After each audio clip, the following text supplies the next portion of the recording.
Good morning, Bobcats. We're going to try something a little bit different today. It's just going to be my hands in the shot. About a week or so ago, I made this really great egg and cheese sandwich. And I just kind of came up with, based on ingredients that I had in the house, and you can definitely change it up. I just wanted to show you how I made that sandwich today. I started off, I've already made my toast ahead of time. Whenever you're cooking a fried egg sandwich, you really want to make sure you have all your ingredients ready to go ahead of time. So when you fry that egg, it can go right on and you can have a nice hot egg on your sandwich. So I've got some toast that I made just in a toaster. Not too much that's complicated about that. I fried up some bacon. Whenever you fry bacon in a pan, you want to make sure that you're keeping it on a basically a low to medium heat. You do not want it splattering all over the place. It will take a little while to cook, but you guarantee not to burn it that way, and you also won't splatter grease all over the kitchen, which your parents will really appreciate. All right. I'm also going to be putting some fresh sliced tomato on this sandwich, a little bit of arugula, which is sort of a bitter green, some avocado, and some sharp cheddar cheese. I've got my pan nice and hot here, and I'm ready to put my egg in. I'm going to use olive oil to fry my egg today. Now you could use a little butter. You could also save some bacon fat. You could use regular vegetable oil to do this. You don't have to use olive oil, but I kind of like the flavor of olive oil on my eggs. Now when we crack our egg, a lot of people will crack it on the side of the pan or on the side of a bowl. I really don't like to do that because I find that it pushes shell into the egg and you have more chance of getting shell in your egg. So I'm just going to crack it right here on the stove top. You can also do it on the counter. Lightly all around until I see that crack go all the way around, and then I can break my egg into the pan. And if your pan's nice and hot, it should start sizzling. Now what I like to do is, first thing I do is I break the white and let that run out of the egg, because we really want to make sure, or at least I prefer, that the white gets totally cooked on the egg. The yolk I want to leave a little bit runny, so we're not going to break that right yet, but we will be breaking it. Now I'm going to add a little bit of salt to the egg, a little bit of fresh cracked pepper. Right there. All right. Now while our egg is frying, and I am going to go ahead and break my yolk now and let that run a bit. And while our egg is frying, we can start putting our sandwich together. The top piece of bread, I'm going to put a little mayonnaise.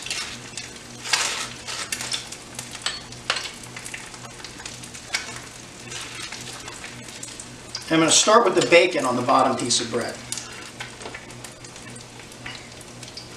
Those are two hearty slices of bacon right there. In the meantime, then we're going to put our egg right on top of the bacon and we'll build the rest of our sandwich. All right. Once you see that the white is about halfway cooked, that's about when you're going to want to flip your egg. You're going to want to get it loosened up all around. Make sure it's ready to come off the pan. I'm going to take it under there real quick, and one quick movement right under the egg, and then flip your wrist right over.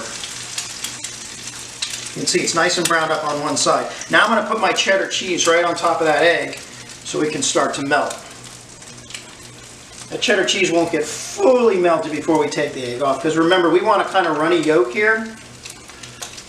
We don't want to really overcook it. Just trying to get that white cooked and still have that yolk a little bit runny. I'm probably about there. I'm going to turn my heat off on my pan. I'm going to get right under that egg again. One quick swipe underneath, and then slide it right on top of my bacon right there. All right, now I can finish building my sandwich. First thing I'm going to do is, I like a little heat on there. I'm going to put a little sriracha right across the top of the cheese. Just like that. I'm going to add my tomato. Put two nice slices of tomato on there. Put a little pepper on the tomato. Then I'm going to put some arugula on there. And then I want to dress the arugula. You never want to put greens on anything without at least putting a little vinaigrette on there, a little bit of acid, a little bit of oil. It really makes the greens pop. So we're going to give it a little sprinkle of lime juice. We're going to give it a little bit of olive oil.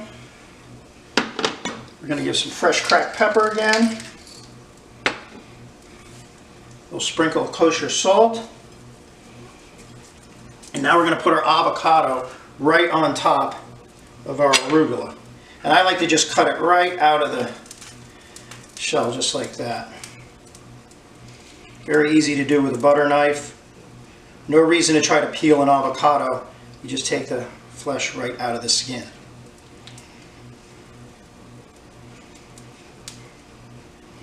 And that's basically our sandwich. We'll close it up. We'll turn. Let's grab a knife here. Cut that bad boy in half. And see what we end up with. Very nice. The yolk's nice and runny. That's exactly how we want it. You guys have a great day. Let's see the sandwiches you make.